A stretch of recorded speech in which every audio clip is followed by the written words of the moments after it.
Hey guys, this is Illusion Podfic, and today we're going to be reading Glowsticks and Bullet Holes by Hyperius. This is Chapter 15. It was boy bonding time. Guy would usually call it man bonding hour, but they're going to the zoo, so he's decided to change the name to boy bonding time. It's not a bad thing by any means. It just means they're going to be bringing out their inner child and all that. It's fun. Besides, Guy does like the zoo. It's just not his first choice. Or third. But Jason seemed excited, and while they'll have fun looking at all the animals, Hal has the unfortunate task of dealing with Bruce and Clark. Bruce probably won't be happy about that because 1, it's Hal, and 2, he wants Jason. But they won't let him get Jason, especially after learning what Bruce did to him. Guy just hopes Hal doesn't punch Bruce, except not so secretly. Guy really does hope Hal punches him. Hard. Jason grinned brightly as they entered the zoo, practically vibrating out of his skin as joyous energy overtook him.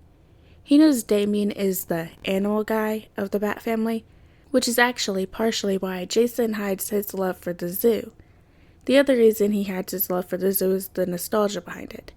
He doesn't want to discuss this stuff with any of his brothers or father. Really, the zoos were one of the few cheap luxuries Catherine was able to occasionally afford for them before she got too deep in her drugs. It was fun, and a few times Willie Steven came along. It was good. Happy. A happy time for the entire family. Then, when Catherine died, he would sneak into the zoo on different occasions to pretend everything was alright, as the penguins were Catherine's favorites. She'd always call them little men in tuxedos, and she promised Jason that one day she'd buy Jason a little suit so he'd match the penguins. Of course, that never happened. Where to first? Jason hummed, looking down at the map they got. The zoo was large, larger than the one in Gotham. Penguins last. Why? Best for last. Duh. A startled laugh ripped from Guy's chest. Oh? Why is that? Jason shrugged. Nostalgia, mostly. Guy nodded. Memories are a powerful thing. He just hopes Jason will be willing to open up about it. Maybe not now, but by the time the day ends, Guy hopes Jason will become more comfortable talking about it all. Maybe big cats first, then the aviary, the one where we get to hold the birds. Jason grinned. He liked the birds too. Guy smiled. Okay, well, the bird cages are before the cats, so maybe we can do them first? Makes sense. Jason grabbed Guy's arm, pulling him forward. Now come on, we need to go. No more wasting daylight. It's time to see the animals. Guy grinned and followed, walking alongside Jason as they approached the aviary. What bird do you want to hold? All of them. Obviously. Entering the aviary was an amazing experience for Jason. They decorated the aviary with twisted branches and various birds sitting along the trees. Some of the birds were flying, weaving between people and trees, landing on arms or shoulders to get the sweet nectar the guests were given when they entered the aviary. Jason and Guy took the nectar and continued deeper into the bird's domain. Jason was surprisingly into the whole bird thing. Big, buff Red Hood, walking around from bird to bird and branch to branch as he tried to convince the birds to come sit on his arm. Unfortunately, he wasn't having much luck, and it was starting to show. Jason's smile slowly started to lessen, the bright light in his eyes slowly beginning to dim and dull.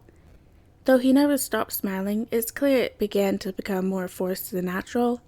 He was getting discouraged, and Guy would have none of that. Today's supposed to be a fun day, through and through.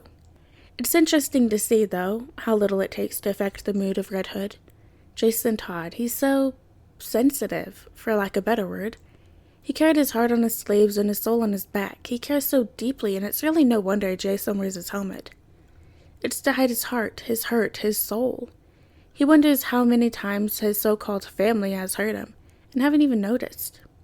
Guy walks up next to him, bumping their shoulders together. Let the birds come to you. You're big. You may be scaring them when you chase after them. Jason humps, but stills. I don't want to scare them. He paused, debating what to say next. I don't like it when they fear me. Guy could read between the lines because, frankly, he's had the same thought on more than one occasion. He only wants to help, but he's bigger and scarier, more aggressive when he works. He doesn't want people to fear him, but some of them, they bring out the worst in him. And it was fine when it was just the bad guys fearing him, but then some of the victims started to fear him. The civilians. It hurt. Really. It hurts him to his very core. That was when he tried to change a bit, to be more approachable and kind to the people he tries to help. But he gets it. He really does. Look, a bird's coming. Jason perked up, smiling wider as the tentative hope boils in his gut. Here it comes! By the time the bird landed on Jason's hand, the boy was practically jumping out of his skin. He made sure to keep his hand still, though, as he didn't want to scare off the sweet little songbird.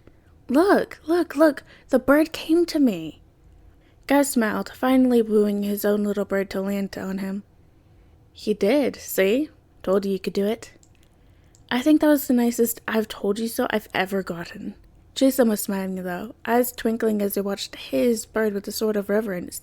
But thanks. Sure thing, kid. As soon as Bruce came into sight, Hal punched him. He wasn't planning on punching Bruce again, but it just seemed to happen.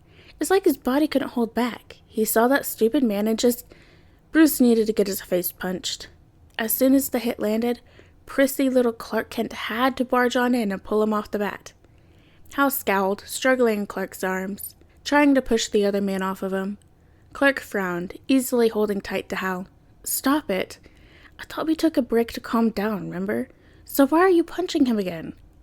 Hal huffed, but stopped his struggling. Clark's right. Unfortunately, punching Bruce would do nothing right now. No, he just needs to keep Jason away from the bat and protect him. Maybe make Bruce lose custody of all his kids? Not that Bruce has ever actually had Jason. No, he Googled Jason Todd last night, and technically the boy's still dead. Dead as dead can be, and dead people don't have parents.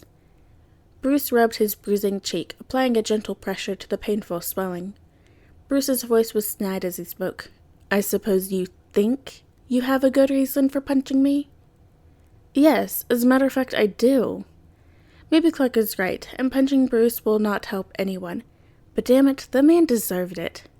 I suppose that had to do with the little conversation you had last night? Were you listening? You fucking spying asshole, Listening to what? Clark stared at Bruce. Oh, please don't tell me. I placed a listening device in Hal's apartment.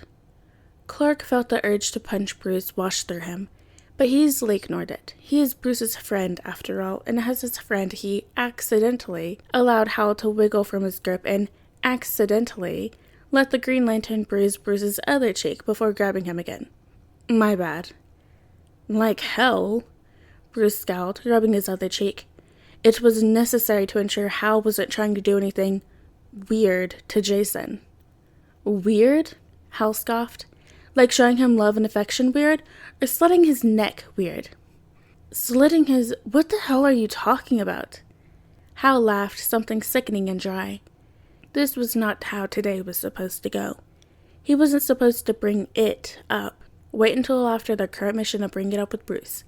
And, more importantly, do it all together. Him, Jason, and Guy. Today was supposed to be about the mission, Black Mask and Luther.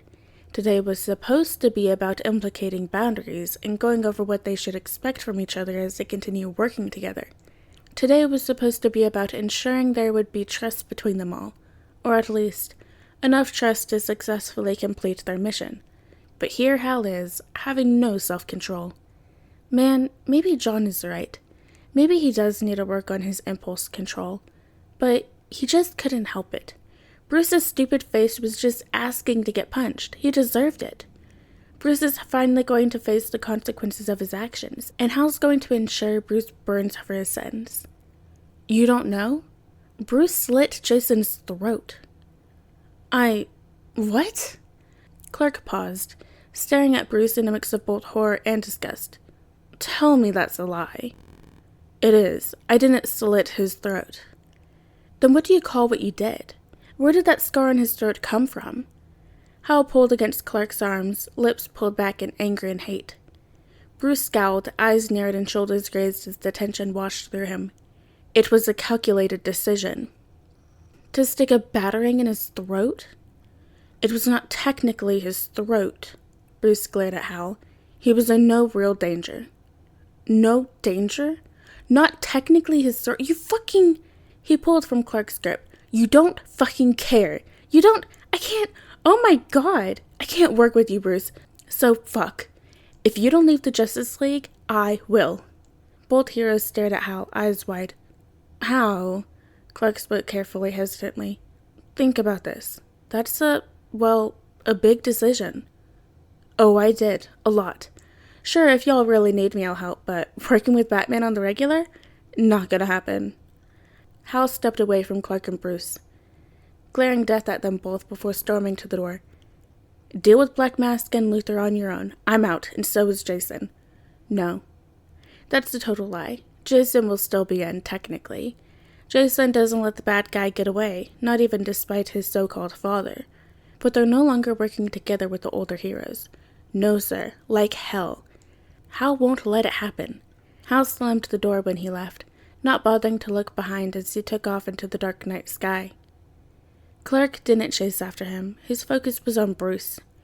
Bruce, who apparently cut his son's throat. Bruce, what happened?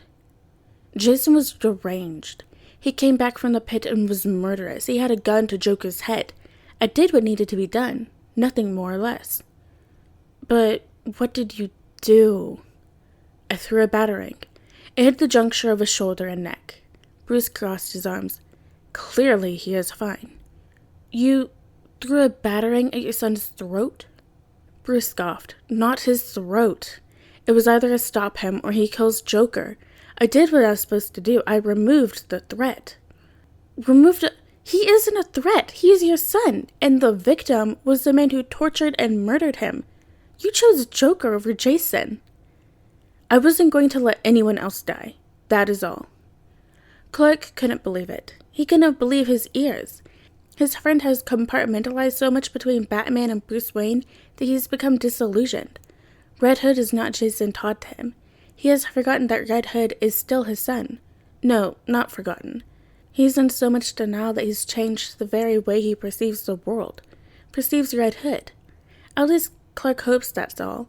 He hopes Bruce still sees Jason, sweet little Jason, as his son. No, he does. He does. Why else would he be trying so hard to get him back? Bruce, you know I'll be your friend no matter what. And as your friend, I have to tell you, you're messing up. Big time. This whole thing you do with spying on your family and not taking responsibility for your actions, that is what pushed everyone away. Dick, Jason, Tim, probably Damien one day too.